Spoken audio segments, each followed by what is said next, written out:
E espera-se que esse ponto B seja bem melhor do que o ponto A.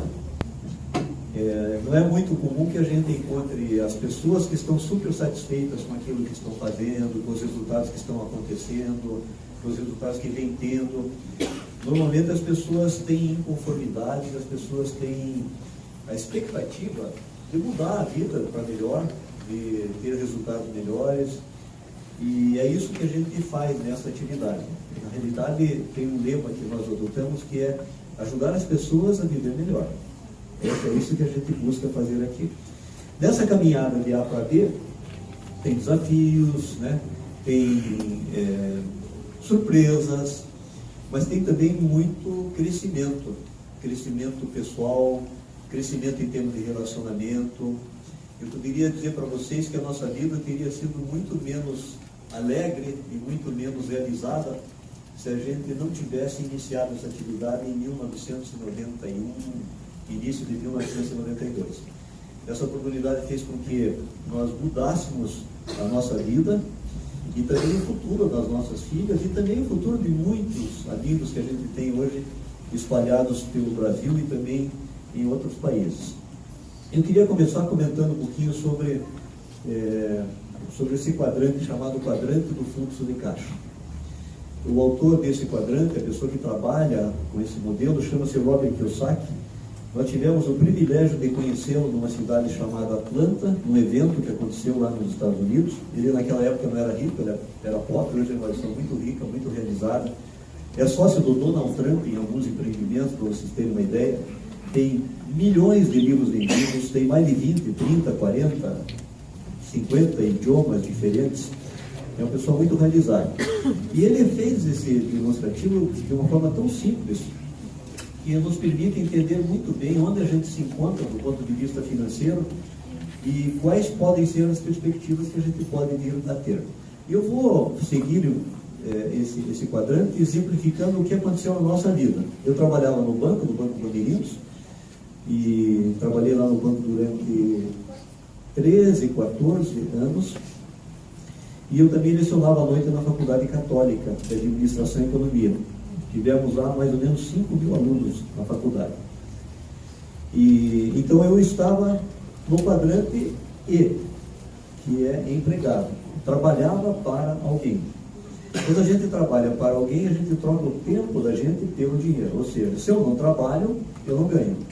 Se eu ficar doente, eu não ganho. Se eu sou professor, se eu dou aula, eu ganho. Se eu não dou aula, eu não ganho. Não tem saída. Então, o que ele explica é que do lado esquerdo desse quadrante, nós temos as pessoas que trocam o tempo pelo dinheiro. Ou seja, trabalhou, ganhou, não trabalhou, não ganhou.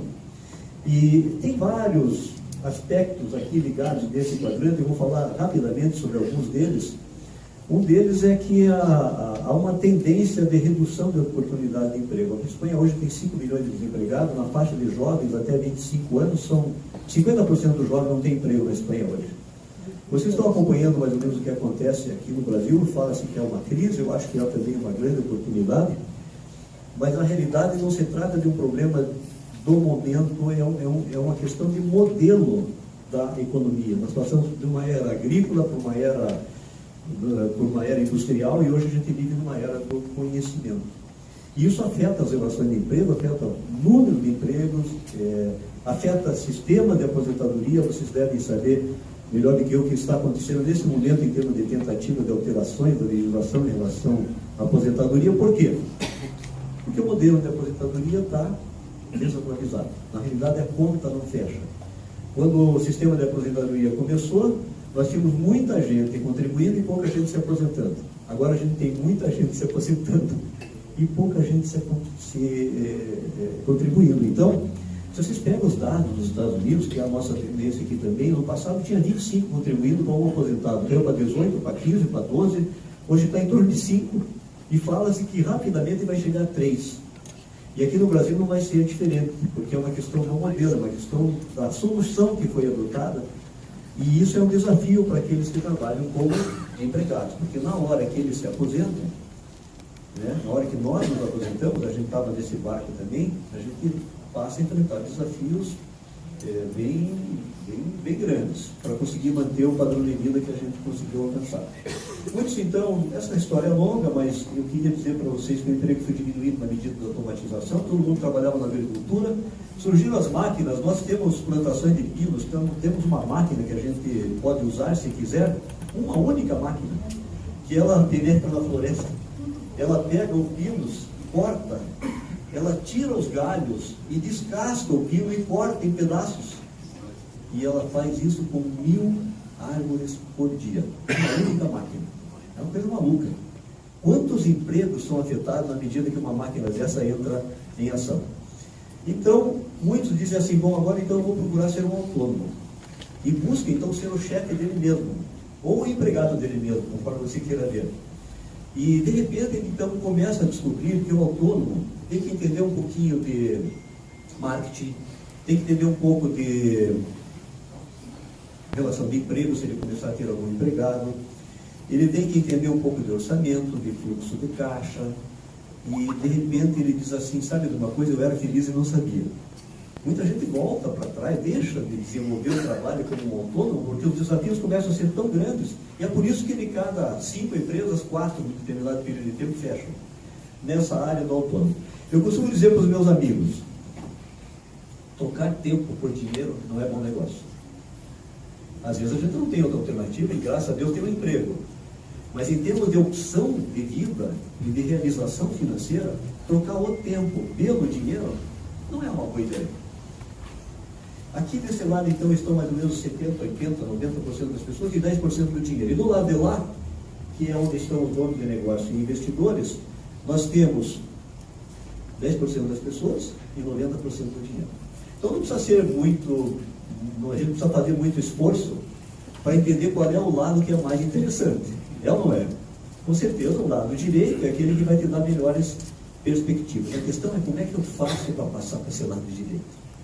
Porque na medida que eu falo em ser um empresário, eu estou falando aqui de empresas que têm um porte já mais significativo, na faixa de 500 empresários, onde a tua presença não é necessária. E para você construir uma empresa dessa, você precisa ter muita bala na agulha, né? Precisa ter dinheiro, precisa ter capital, precisa ter um sistema que você vai implantar. Alguns conseguem, mas não é uma tarefa muito fácil. E claro que também tem a opção de ser investidor, aqueles que têm já uma empresa que gere lucros e que tem resultados positivos, ele pode reaplicar. E reaplicando ele começa a ter um retorno maior e ele reaplica esse dinheiro e fica assim, do lado direito nós passamos a ter o que a gente chama de um ciclo da abundância. Ou seja, eu tenho recursos que vão sobrando e eu vou reaplicando e isso vai gerando mais renda. E do lado do esquerdo eu tenho um ciclo que é chamado, que é o autor, do ciclo da pobreza. Ou seja, na maioria das vezes o dinheiro que as pessoas ganham do lado esquerdo não é suficiente para conseguir bancar a vida da sua família. Então o que acaba acontecendo muitas vezes é que eles fazem empréstimos. E você sabe quanto é o juro do cartão de crédito hoje, né? Mais de 200%. Então, se ele entrar no lance do cartão de crédito, nos financiamentos, aí então esse ciclo fica bem mais complicado. Então, essa é um comentário inicial que o Robert Kiyosaki coloca. E a boa notícia para vocês é a seguinte: aqui nós temos uma oportunidade de ir do A para o B, criando uma empresa, mas não é uma empresa convencional, onde a gente tem que ter empregados, tem que ter estoques, tem que ter os inventários, tem que ter contas a receber, contas a pagar. É possível ter. Vocês não têm ideia, aqueles que são novos, do que a gente tem nas nossas mãos. É uma oportunidade espetacular. Se a gente entender aquilo que é oferecido para a gente e entender o que a gente pode fazer com essa oportunidade. Ou seja, eu posso ter um negócio aqui que vai gerar resultados positivos e posso tornar investidor, que foi o que aconteceu conosco. Hoje nós estamos do lado direito, graças a Deus, temos resultados positivos, temos investimentos que geram mais renda, nós conseguimos sair do A e passar aqui para o lado B. Esse é um livro espetacular, é outro livro escrito pelo Robert Kiyosaki. Muito do que eu estou falando aqui está nesse livro. É um livro que nós recomendamos para todas as pessoas que começam um negócio. Ele está em PDF na internet, vocês podem baixar e ter acesso a ele sem a necessidade de comprá-lo. Mas é um livro que mostra Como é um negócio no século XXI? É muito diferente do que era no passado. Uma das grandes diferenças é a velocidade. Quando nós começamos, nós não tínhamos CDs, não tínhamos convenções, não tínhamos seminários, nós não tínhamos nada desse programa de educação. Tínhamos absolutamente nada. E a inflação era 30% ao mês, e nós tínhamos apenas 2 produtos. Imagine, foi dessa forma que nós começamos. Para fazer o pagamento, tínhamos que entrar numa fila do Bradesco, fazer o pagamento e mandar um fax para São Paulo, para que eles reconhecessem o pagamento e depois mandassem os produtos. Velocidade hoje é o nome do jogo. As coisas acontecem muito rapidamente. Nós vamos ver alguns exemplos aqui na sequência. Esse é um livro muito bacana, escrito pelo Charles King. Ele é professor da Universidade de Harvard e ele fala sobre os novos profissionais, dizendo: o surgimento do network marketing como a próxima profissão de relevância. Nós tivemos o prazer de conhecê-lo lá na Colômbia, em Bogotá. Conversamos, jantamos juntos. É uma das que mais entende de toda a parte teórica do negócio que a gente desenvolve. E aí vamos lá. O que a gente aprende então? Através dos livros. Como a gente aprende? Esse livro aqui é outro livro espetacular. Mais de 50 milhões de exemplares vendidos. Como fazer amigos e influenciar pessoas. Tem coisas tão básicas nesse livro que às vezes a gente esquece. Por exemplo, a gente tem 2 ouvidos e uma boca, e às vezes parece que tem 2 bocas e tem um ouvido só. Aqui está escrito que a gente nunca ganha uma discussão, né?